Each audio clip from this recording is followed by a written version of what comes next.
Welcome, everyone, and thanks so much for joining this month's Tech Talk series. We do these monthly.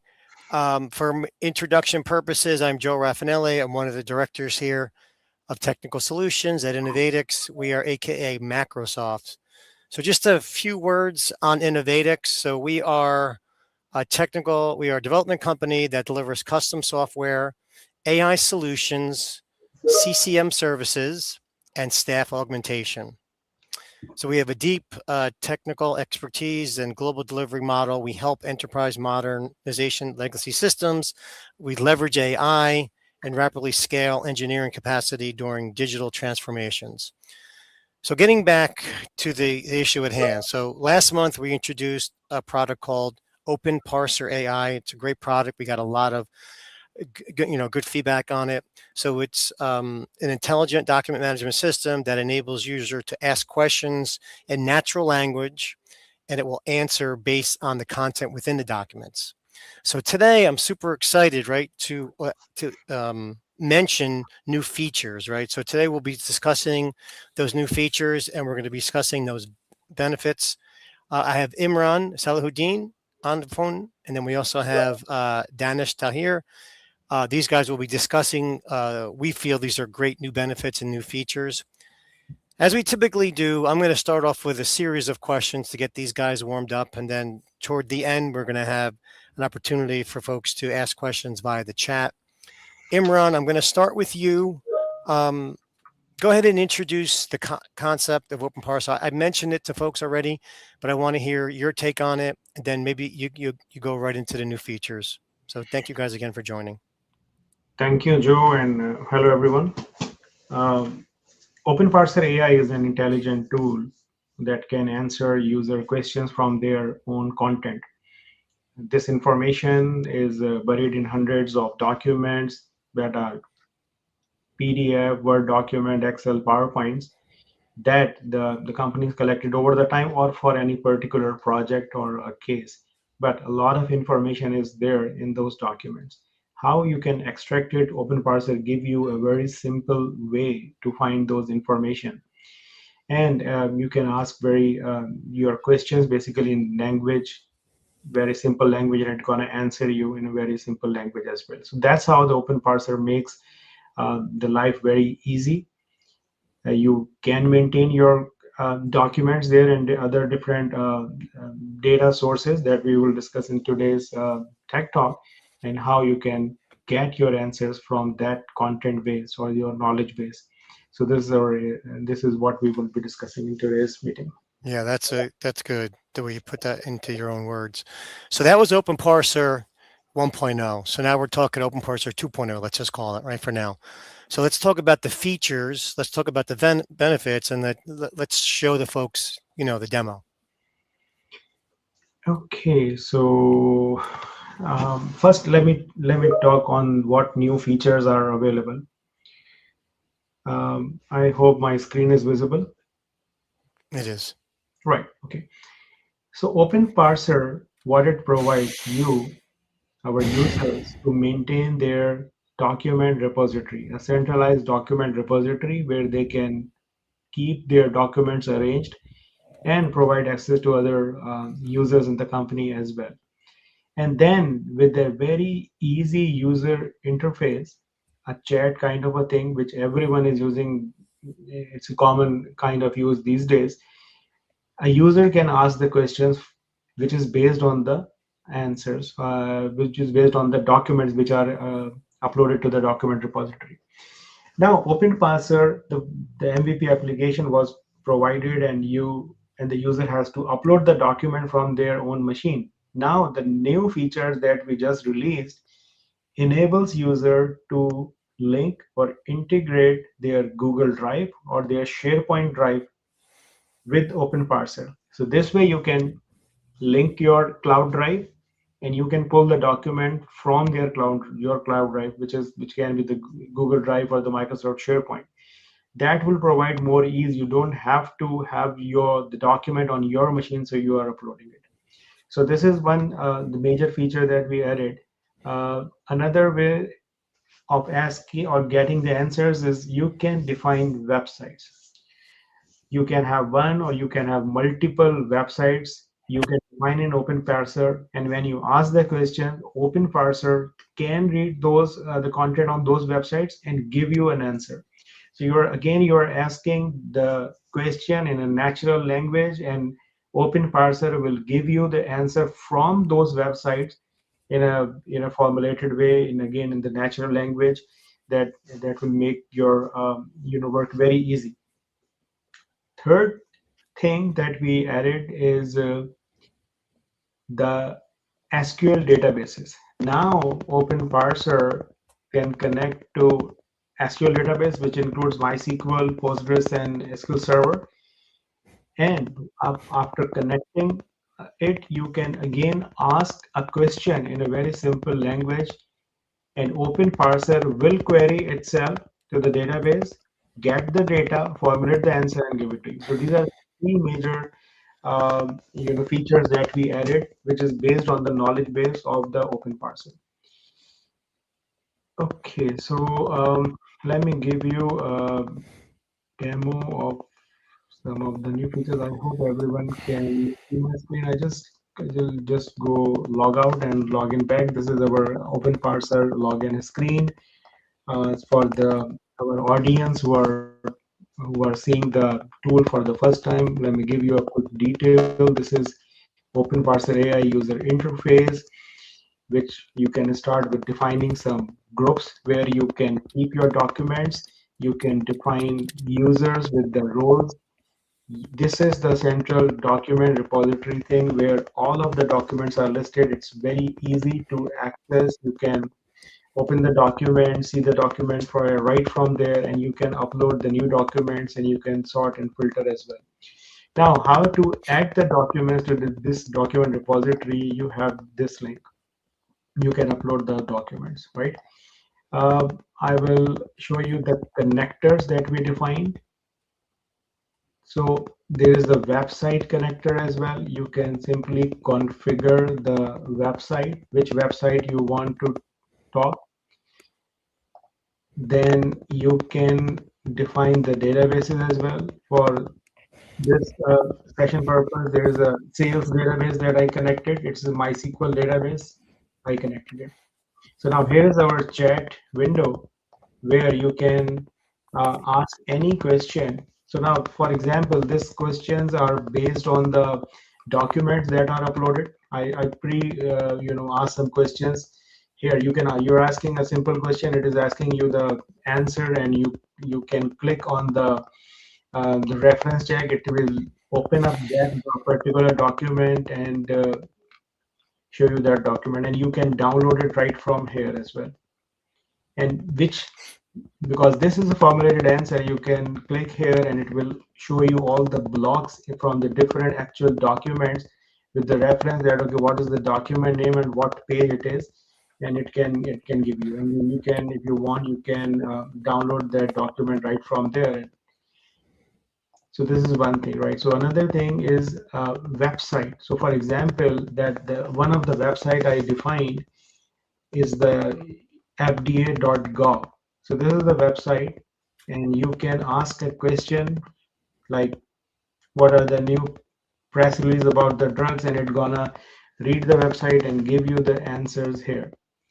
You can define the scope of your the knowledge base here, like this one. You want it to come from the documents, should come from the websites or the databases, right? So another thing I'm going to show you is about how it is answering from the databases. So for example, this one, I again preloaded those questions. So this is a sales database, which is in MySQL, and this is no document, no websites, it's only pure SQL database. And the question is, who is the top performing salesperson by 2024? Now you know that okay, it requires this question requires basically to answer uh, the data, pulling up some data, and then formulating the answer. And OpenParser is doing itself there. You are just asking in the natural language, and it is querying the database, getting the data, and giving you the answer in that simple way.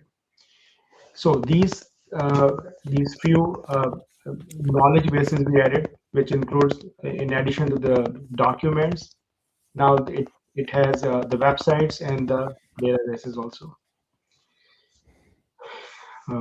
Yes, Joe. I tell you, I love these features. I don't know how you guys thought of them, but these are very useful features. I'm sure folks that just saw that demo are saying, man, I want to try that on my own system. So great job thinking of those and knowing what customers, will need. Um, I want to give Danish a chance to talk here. So Danish, are there any predefined tasks that OpenParser can perform? I think you might be frozen.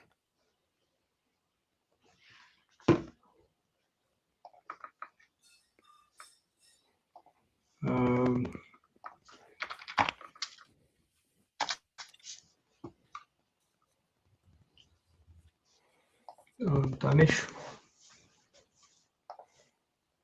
So, thank you. We can hear you. Thank you, Joe, for bringing this, bringing me into the conversation. So, OpenParser apps, which are basically AI agents, can perform these tasks. And OpenParser right now provides you more than 25 apps that includes document summarization, contract reviews, data extraction, filling forms, and many such applications. So let us understand how these agents work, or what these agents are, and how these agents work. Let me take you through one of the agents. If we go to the contract review, this is the one, and then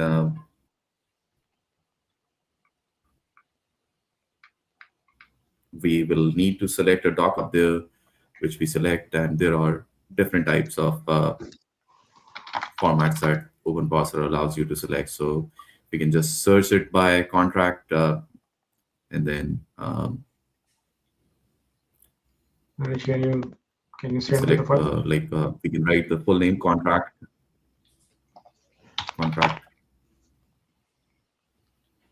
I think it's not finding, or maybe press I don't enter. have that one. So you can send me in the chat, and I will upload that document. Let me, it's all right. Let me quickly share my screen, actually. Let Okay, me see that would be good. if you guys are able to see my screen.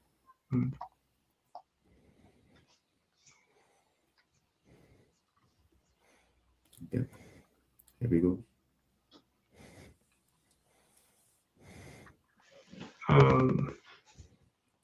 Danish, are you sharing the screen? Yeah, I am sharing my screen. Yeah.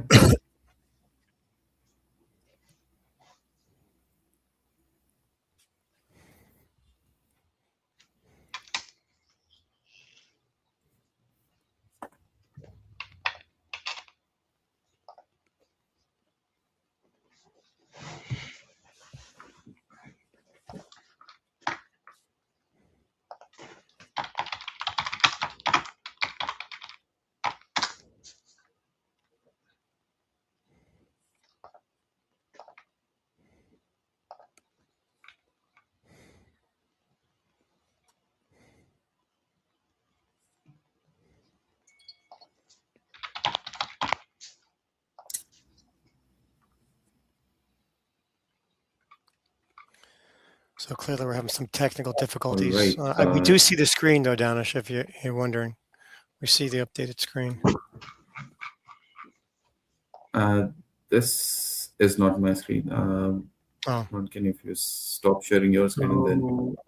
Right. So I can stop sharing my screen. 1 minute. Yep, here we are. Thank you. Okay. So we have this particular app which is named as Contract Risk Review. We selected one of the documents that we had, a sample contract that we had, and then we asked our agent to review this contract for us. This very generic use case that we all run into to review the contracts, and it flagged the critical clauses in there, and then the ones that were categorized as high. So it's just like that, just with a few clicks. So And again, we we can uh, we can have multiple use cases run for this particular document, and it would OpenPassword would help us get those details for us. So that's how the documents that the agents work when OpenPassword. And I saw there was Yeah, many Joe. agents there that people could use. So that looks like it also could be very, very useful. So appreciate that. They look like they're going to be very easy to use as well. Imran, I think you might have mentioned this already, but let's circle back to the documents because this was very important to folks when we went to our conference about downloading of the documents. Users were required to upload documents manually. Just reiterate some of the advancements that you had mentioned already. Right. So let me share the screen. And okay, so I hope everyone can see my screen. Yeah, we see it. So as I mentioned, this is the central documents where all the documents are stored. Users can either upload the document from their machine, or they can upload from the Google Drive or the SharePoint. For the Google Drive, simply connect it to your Google account. It gonna let you browse the drive, and you can select basically folder to select that file to download here. Similar way, you can do it from the SharePoint as well, and you can do it. Now, this is one file only. If you want to define a connection between the OneDrive and the SharePoint, what you can do is basically you can define these um, um, configuration for the bulk download. For example, if you have a document folder on your cloud drive and you want to map it to a group in the OpenParser, this will allow you to do this thing. So you can connect your Google Drive, select the folder. It will let you, once it is connected, it will let you select that folder in your Google Drive, and then it will let you select the upload group. So this way, the whole folder in your Google Drive or your SharePoint drive will be mapped, and it will be synced. So it will upload all the documents from your cloud drive to that particular group. And as soon as it basically pulls all those documents, it will start dragging the model, and it will start reading those documents, and soon it will become active, and you can start talking to those documents by providing what particular group data that you sync the documents from your cloud drive, and you can start. So that's very easy way. Now you don't have to have those documents on your machine, or you're downloading on your machine and then uploading. And so now you can map it to your Google Drive and pull the documents from there. Like I said before, great feature. Great feature. Donna's question. So with all these new features, the concern typically now would be the tokens, the LLM tokens that it will consume. So share your thoughts on that, please. So, very good, very valid question, Joe. There. So, OpenParser has been designed to keep users worried from their token usage or any additional charges that they may incur with all that token spend. So, it uses a small language model, Llama, which is hosted at OpenParser servers. But since users are using many different LLMs right now based on their other models, the users can use their own API keys to get their favorite models like GPT or Claude, and configure it, and OpenParson can easily use it. I hope you're able to see my screen. And as any standard AI chat program, OpenParser would let the user to select the model.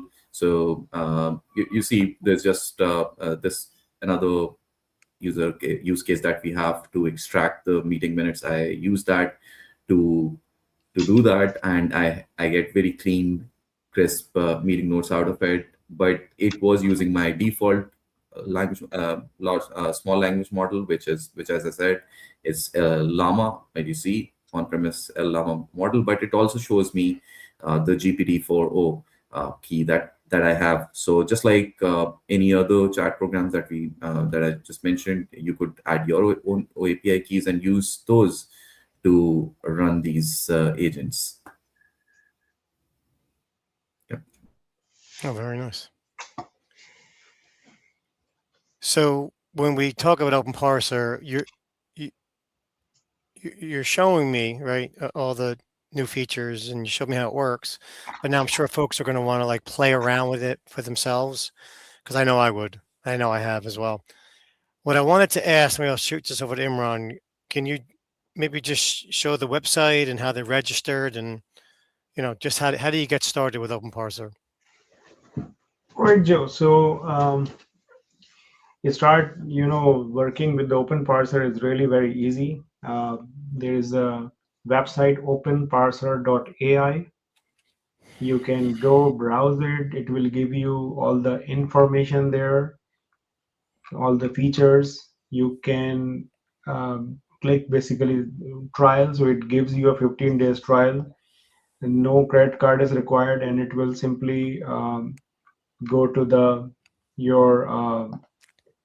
your plan basically, and it will very simply ask your uh, login details. It can be either, let me show you from here. So it will take you there. You can sign up your company, which can be, you can use the login ID and password. You just need to define your first name, last name, email, and password. That's it. Or if you want to use your Google or Microsoft account, you can use that single sign-on as well.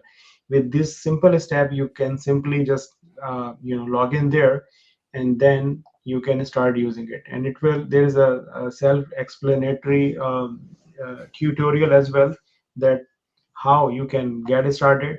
Essentially, after just registering, very simple process. You can define your groups, define your users, and um, upload your documents, and you can start questions. So it will be really like 5 minutes, less than 5 minutes job basically to start working on the OpenParser.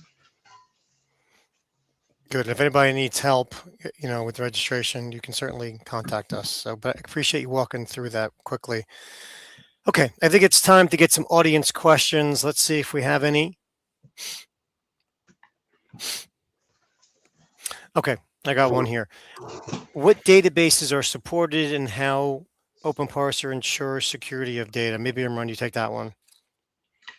Right, Joe. So it's really very good question. Um, when we talk about the database, of course, the database is being used by an application, and it is storing the data, and it has um, confidential data as well. It can have the financial data as well. But our users basically, what they can decide what data to be shared with OpenParser, and based on that, they define the connection string, which is like a user. So they're gonna provide a user which have limited access to data.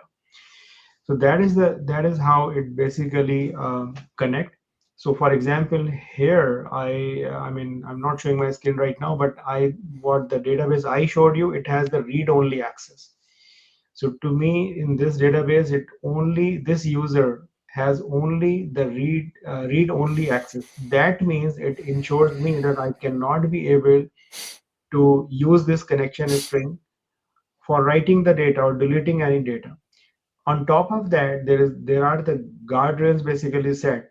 When a user is asking some question, it will see that it will only require to retrieve the data from the database, and it will not do any other operations on the database. So first thing, what we can do is basically define the connection string which has the user with the limited access.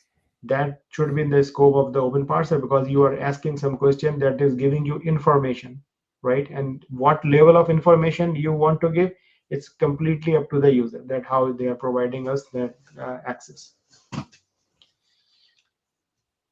Okay, very good. Appreciate that response. Here we go. I got another question here. the apps or agents you discussed, can these be triggered automatically? Danish, maybe you take that one. A valid question. Obviously, a Hmm. lot of use cases surrounding around automation. So yes, automation is most certainly available. For example, we can configure that as soon as a document is uploaded to a group, a certain group, an app will be triggered and will perform specific tasks intelligently. So yes, it's very much possible with OpenParser. Okay, very good. I got another question here. Can we evaluate OpenParser before buying subscription? I can answer that one. Absolutely. Imran just went through that. If you log on to that website, it'll go through the steps. And if anybody needs help, just you can reach back out and get you the answers that you require. Are there any other questions, folks? Let's give it a couple seconds here. All right, I don't see any. All right, so thanks everybody for their time. Thanks, obviously, for Danish and Imran for their expertise.